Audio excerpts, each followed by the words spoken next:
Bonjour Ralph Tama. Bonjour ma chère Barbara. Comment ça va? Vivant, Je crois que c'est la première fois que je t'interviewe. il me semble. Alors que je t'ai vu en concert. Qui ne Oui. connaît pas Ralph Tama? Oh, il y a beaucoup de gens qui ne me connaissent pas. Les jeunes, beaucoup de jeunes ne me connaissent pas. Mais c'est pour ça qu'on va te demander, je vais te demander de te présenter, s'il te plaît. Alors, je suis Ralph Tamar, je suis né à la Martinique en 1952. Je suis un Martiniquais qui se décrit plutôt comme un Caraïbéen, je dirais. Je sens plus l'âme d'un Caraïbéen qu'autre chose. Plus qu'un Européen, déjà, pour commencer. Et voilà, je suis chanteur. Ma fonction dans la musique, c'est d'être chanteur-interprète. Mais je suis aussi compositeur parfois et auteur. Quels sont les titres que tu as composés, notamment pour le jeune public, là, pour qu'ils sachent, que tu pourrais citer? Tu en as composé beaucoup, mais... Oui, il y en a quelques-uns. Les plus marquants sont Fond-Larion, par exemple. c'est un tube. Fond-Larion, Polisson. Folarion Bon. Polisson, c'est d'ailleurs sur un registre plutôt C'est un registre... léger. Oui, léger. plus léger. Léger, pas vraiment le terme. Polisson. À double sens, disons. Oui, à double sens, voilà. À double sens, parce que bon... À double sens, mais authentique. Un Oui. double sens authentique, dans le sens de l'authenticité martiniquaise. Alors, authenticité martiniquaise, on va parler des différents registres d'ailleurs, puisqu'on parlait de Oui. tes compositions, tu as cité ces deux exemples-là, mais on te connaît aussi notamment pour une chanson comme Exil, qui est sur Oui. un autre registre et qui est effectivement une composition qui n'est pas ta composition. Mais revenons un petit peu sur ta définition, ton identité, tu dis plus caribéenne qu'européenne.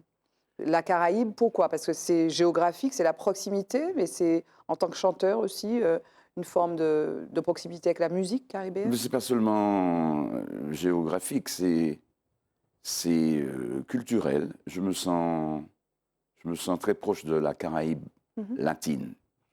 Mais aussi, j'ai des attaches avec la Caraïbe anglophone. Et Quand tu dis attache, parce que ce sont des musiques qui m'interpellent. Ça vient du fait que, dans mon enfance, on n'avait pas accès à la télévision, il n'y avait pas la télévision, et que c'était la radio qui était le vecteur. Je suis un autodidacte, en réalité, dans la musique, et j'ai appris sur le tas, en écoutant, en commençant par écouter les musiques. Et comme je viens d'une famille de musiciens, tout le monde sait que, bon, en tout cas pour ceux qui ne le savent pas, je suis de la famille des Rancé, et mon oncle Max Rancé, j'ai un cousin illustre aussi qui est Cali, et j'ai vécu dans cette famille-là, en tout cas à l'occasion des vacances, de mes vacances d'enfance. à Saint-Pierre plutôt? À Saint-Pierre. J'allais chez ma grand-mère passer quelques jours dans les mois. Il y avait une partie des vacances que je passais à Saint-Pierre. Et nous vivions dans la chambre commune où il y avait mon oncle, qui lui était déjà chanteur, et qui chantait d'ailleurs avec un orchestre fameux. Et je l'entendais chanter. Et j'y allais aussi, moi-même, de mes chants. Donc voilà. Donc c'est pour définir d'où je viens. Donc la Caraïbe, plutôt latine, m'a inspiré. Avec la salsa, le cha-cha-cha. C'était pas la salsa, c'était guaguancó. Ça s'appelait pas la salsa. C'était les différents styles. Et bomba, etc. Porto Rico, Cuba. D'ailleurs, mon premier voyage hors de Martinique, c'était à Porto Rico. Et je suis influencé par cette musique-là. Et puis, moi, je définis ma caribéanité. Pour moi, elle va de l'Argentine à la Nouvelle-Orléans. Donc, c'est assez vaste. Donc, j'ai été aussi rattrapé très vite par les accents jazz. Et puis j'ai croisé des gens exceptionnels, quoi. Dans ma vie, j'ai fait que des rencontres Fabuleuses. Fameuses, quoi, qui m'ont... Lesquelles t'ont le plus influencé? Orienté. Lesquelles? Surtout les rencontres avec les pianistes. Marius Cultier a eu une grosse influence sur ma carrière, sur le chanteur que je suis. Paul Wozin aussi.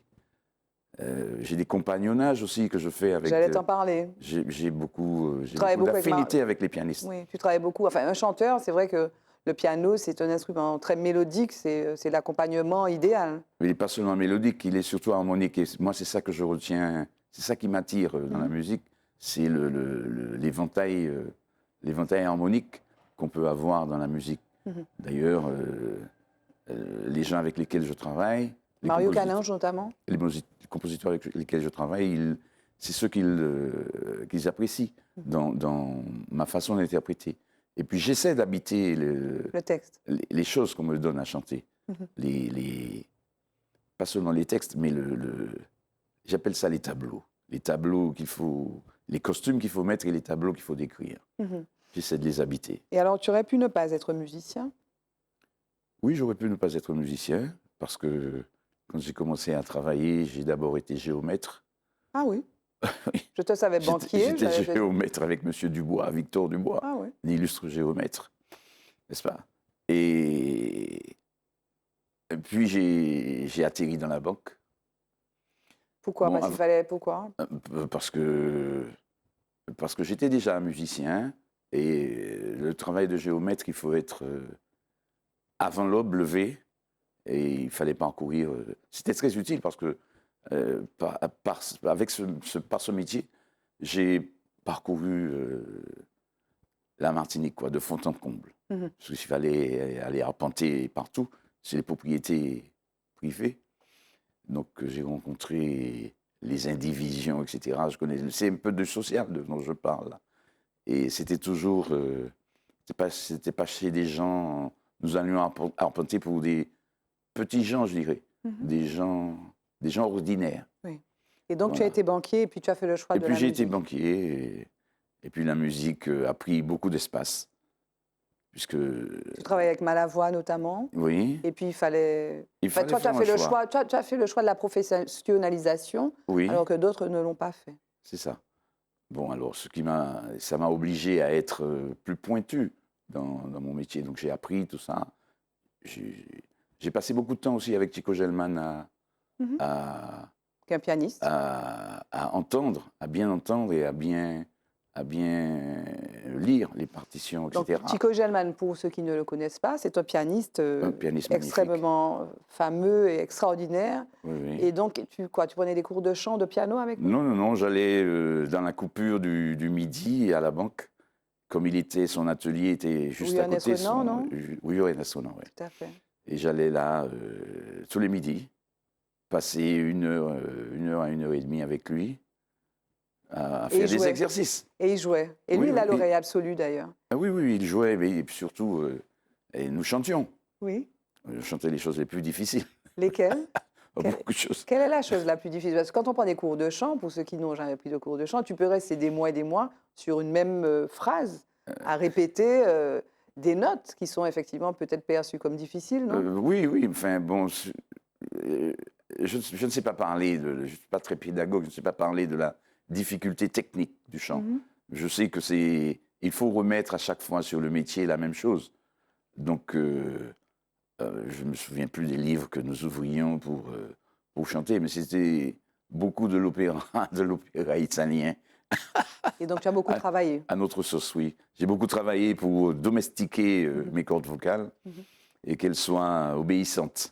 Est-ce qu'aujourd'hui, parce qu'on connaît, enfin, pour ceux qui te connaissent encore, mais bon, les Martiniquais qui ont un certain âge connaissent ton répertoire, des morceaux, tout à l'heure je chantais Désarroi, Exil, La Casa Lucie, tu as chanté avec Malavoie, tu as chanté avec Mario Canonge, etc. Tu as fait des albums avec Malavoie ou des albums avec Mario ou des albums Embarquement Créole, par exemple. Oui. Tu étais tout seul, donc je ne sais pas combien d'albums tu as fait. Combien d'albums Je ne sais pas, je n'ai pas fait le compte pour voilà, l'instant. tu en as fait des dizaines. Pas mal, beaucoup. Oui. Des dizaines et des dizaines. J'ai participé de beaucoup d'expériences diverses. Falfret, on oublie Falfret. Ah oui, Falfret, tout à fait. C'est pour ça d'ailleurs que la coupure avec l'arrêt dans la fonction d'employé de banque, c'était parce qu'il y avait 2 orchestres, et puis on était au début des années 80, où la culture martiniquaise commençait à s'exporter. Donc je faisais 2 orchestres, parfois dans le même concert. Oui. Tu appartiens à la culture et, disons, au patrimoine musical martiniquais. Mais toi, en tant que chanteur, c'est ta vie, hein. Est-ce que aujourd'hui, tu peux te renouveler dans des styles, par exemple, que tu n'aurais pas chanté, ou est-ce que ça ne t'intéresse pas? Si, ça m'intéresse, mais Je crois que j'ai investigué dans beaucoup de styles Mhm. qui m'intéressent. En fait, je suis interpellé par la beauté. J'aime la beauté de la musique, j'aime quand c'est utile, quand ça dit quelque chose. Mhm. Et je ne me reconnais pas trop La musique. dans le genre qui est pratiqué actuellement. C'est-à-dire Je le ne saurais dancehall, sans le doute pas le trap, faire. Non. les Je ne choses crois pas que qu'écoutent je serais- les jeunes générations? Et je ne vais pas mettre ça sous cette étiquette-là. Le genre pratiqué ne m'émeut pas, je dirais. Même le zouk? Non, c'est pas le zouk, on ne parle pas du zouk, Non, on mais je parle de ce parle qui se de... passe Oui, actuellement. oui. J'ai fonctionné dans le zouk aussi. Mhm. On Non, peut mais dire que aujourd'hui, j'ai fait ouais. partie de la culture zouk aussi, Oui, oui. puisque j'ai fait les premiers albums de Kassav quand même, par Mhm. exemple. Mhm. Non, mais il faut qualifier le genre, quoi. Le dancehall, par exemple, des choses comme ça. Oui, je ne sais même pas le nom, comment ça s'appelle, les musiques urbaines. La musique je sais pas. urbaine, Oui, qui ressemble le à une trap, musique de le rap. revendication. Tu pourrais pas changer de chanter du rap, par exemple. Je ne m'y suis pas essayé, en fait. Mais bon, Mais pourquoi pas? peut-être, Tout est, peut-être. tout est histoire d'habitude et d'exercice. Tu parlais de C'est ça. Gelman et des exercices que tu avais Euh, quasiment tous les midis. oui, mais bon, Oui. Mais tu disais qu'il faut que ça c'est dise peut-être quelque possible. chose. Il faut que ça dise quelque chose. Mais c'est une musique de revendication pour parler du rap, par exemple. Eh bien, écoute, chaque fois que j'entends, je ne perçois pas les revendications. D'accord. Je ne les entends pas. Je ne sais pas, soit parce que c'est inintelligible, Mhm. et voilà, dans le dire, Mhm. c'est d'une extrême importance. Quand tu dis un texte, quand Bien tu sûr, chantes un la texte, il diction. faut qu'on entende ce que Mhm. l'âme de la poésie que tu déclames ou bien de la revendication. Mhm. Il faut que ça soit bien clair. D'accord. J'ai le sentiment de ne pas entendre. Et cela dit, je n'ai pas. J'en entends ça que très peu, en réalité. Par exemple, ces Parce qu'il faut jours-ci, alors, ouvrir la ces radio. jours-ci, alors, juste ces jours-ci, il y a un tube qui tourne partout. C'est Tombolo de Kalash, par exemple. Kalash, c'est Oui. martiniquais. Tombolo, ça parle de cette Marie, notamment. Mais bon, est-ce que c'est une musique qui te parle? Je n'ai pas encore. Je ne Tu me as pas suis pas encore penché entendu? sur cette D'accord, musique. Je n'ai ok. pas encore entendu Ok. Tombolo. J'ai vu, j'entends le branle-bas, Autour? le remue-ménage médiatique autour, Oui. mais je n'ai pas encore perçu. Par contre, j'ai entendu quelques chansons de Kalash que j'aime bien d'ailleurs. Oui. Hein. Et bon, je n'ai rien à dire sur le travail Oui. artistique de ces gens. J'aime beaucoup Paille. Ah oui, Quand j'entends la musique de Paille, ça me parle. parce que ça parle de quelque chose. Voilà, c'est ça. C'est le sentiment que j'ai. Enfin, c'est Parce l'écho que, que j'ai, moi. Parce que la musique, Ça doit être orienté. Parce que la musique, en fait, la musique, c'est aussi ses paroles et musique, quoi. C'est Oui. le texte, en fait. Tu es sensible au texte. Bien sûr. Tu as parlé beaucoup des chanteurs et tu as dit que tu étais plus latino-américain, enfin caribéen, latino-américain. Oui. Est-ce qu'il y a des chanteurs européens, parce que c'était des chanteurs à texte qui t'ont Ah oui, intéressé les chanteurs et qui ont été tes européens. modèles? Naturellement, puisque je vais Lesquels? parler de mon influence radiophonique. Oui, lesquels? J'ai beaucoup aimé Gilbert Bécaud, Brel, Ferré, Aznavour. Aznavour. Oui. Aznavour, Aznavour. le maître du contre-temps. Et puis, mes chanteurs favoris sont plutôt C'est lesquels alors? latinisants. Ton top 3, ce serait quoi? Bon, je dirais quoi? Et Ismaël Rivera, Mhm, Tito Rodriguez, mhm. le maître absolu. Et puis, il ne faut pas oublier Benny Moré. Benny Benny Moré. Ah ouais, là, bon, oui, Benny voilà. Moré, Benny Moré, on voilà. calait loin, on calait loin. on Mais calait non, mais loin. c'est pas si loin que ça. On peut aller à la nage. Oui, mais bon, dans le temps, quoi, je veux dire. Et puis, bon, il y a une foule d'influences comme ça. Mhm. Belafonte m'a influencé Ah oui. aussi. Les Nat King chanteurs. Cole. Nat King Cole, bien Oui. évidemment. Ralph, il y avait. etc. Si on Et est surtout Oui. Le Brésil. Le Brésil m'a beaucoup Ah. influencé aussi. Ok. Mon Antonio Carlos premier Jobim. disque, mon premier disque personnel, Oui. c'était un disque de Joao Gilberto, João Gilberto, qui est la personne que que j'admire le plus au monde dans son intention. tu chantes d'ailleurs. Tu as adapté une de ces. Je ne sais pas si c'est une de ces chansons. C'est plutôt Antonio Carlos Jobim. Comme disait au poeta. Comme disait le Como poète. dicía o poeta, c'est Antonio Carlos. Toquinho. Toquinho, ok. Et puis le maître de la plume aussi. Hein, mais comment Vinicius de Moraes. Vinicius de Moraes. Ok.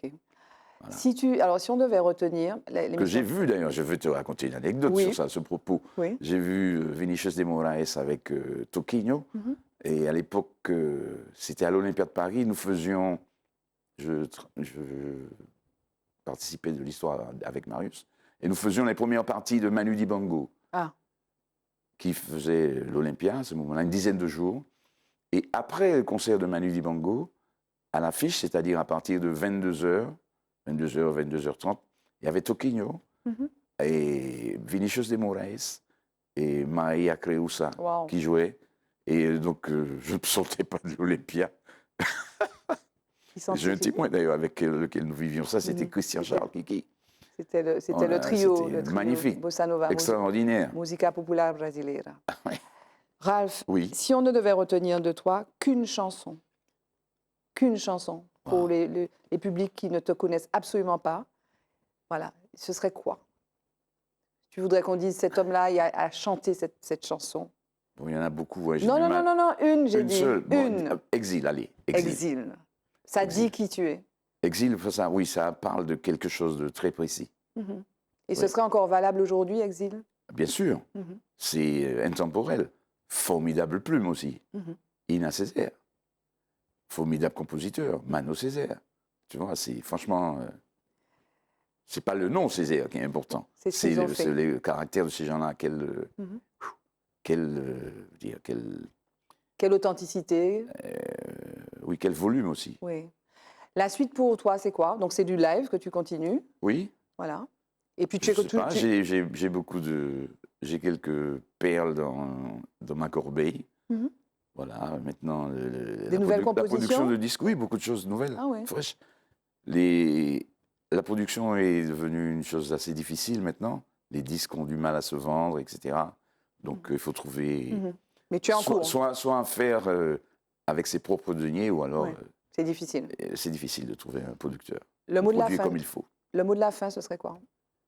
Mais moi, mes pays moins, quoi. Et puis. On peut dire ça en chantant, mais. Non, moi, mais mon pays moins, il faut que je dise ça sérieusement, parce que là. Je bien aimé. Je bien aimé mot à d'un pays souverain. Il y a crié la Martinique. On va pas savoir si moi qui ça. Ou pour l'indépendance. Je suis pour la réalité martiniquaise, quoi. Et Voilà. la souveraineté. Et la souveraineté, oui, c'est d'une extrême importance pour moi. Ce sera le mot de la fin. Yes. Merci, Ralph. Je t'aime, merci beaucoup, ma chérie. Merci. C'est bon, on a dépassé de 2h30.